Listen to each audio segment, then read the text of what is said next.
Well, for me, September 11th was definitely one of those days that you remember exactly what you were doing. Uh, Kennedy's assassination, people say that was long before my time. Uh, Reagan being shot, I remember. And we were living at Old Northeast St. Pete at the time, St. Petersburg, right on the marina, right near the marina, Tampa Bay, beautiful place, gorgeous. But a few months after 9/11, it was actually December 23rd, 2001, my wife and I, my beautiful wife Loretta, we decided that we wanted to go and see Hilary Hahn, who was our favorite violinist, and Edgar Meyer, who was my favorite double bassist, up at Lincoln Center in New York City, in conjunction with visiting family at the time for Christmas. And I still remember driving in, and we were still on the Jersey side before we had gone through the tunnel, and just seeing that south tip of Manhattan without those towers was, I mean, I remember that pit of my stomach, that drop.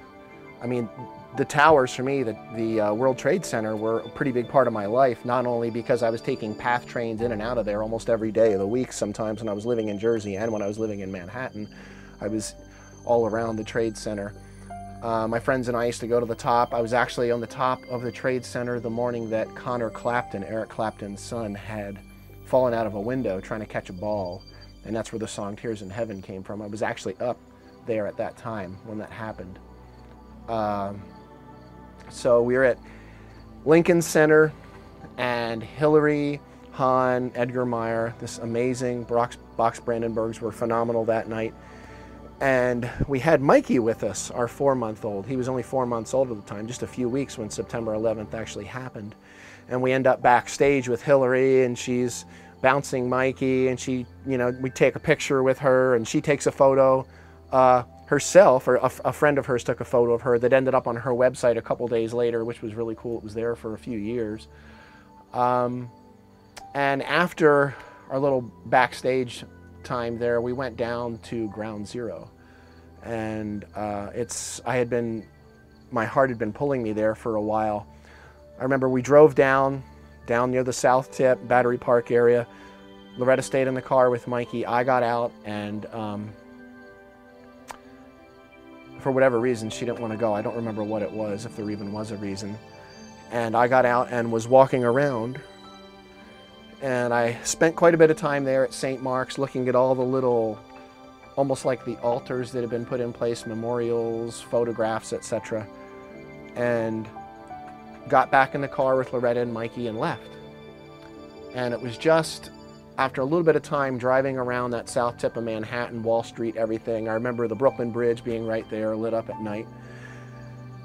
And I just got this inner urge, this inner prompting that said, go back, go back, go back. So we did. I turned around, went back, parked in a different location, a couple blocks away.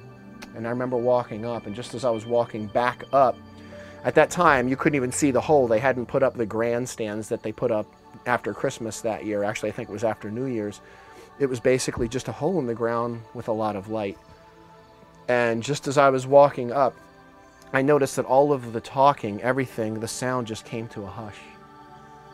And I look up, and here comes several firefighters walking from the Ground Zero site toward the fence where I was. And everybody just went stone quiet. And I'll always remember this. I'll remember it forever. As soon as they touched that fence to come through the gate, just a slow little bit of applause, and then it just was in a roar. And within a few minutes, it was in a roar. People were just bursting in tears. It was amazing. St. Mark's was to my right at this point. So I spent a few more minutes there walking up and down, looking at the memorials. And at this point, I had a little disposable camera, those things we used before digital cameras.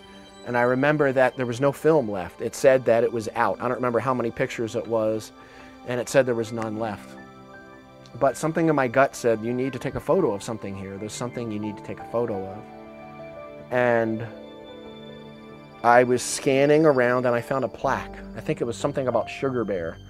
And I found this plaque, and I just kind of honed in on the plaque and rested my finger on the shutter button.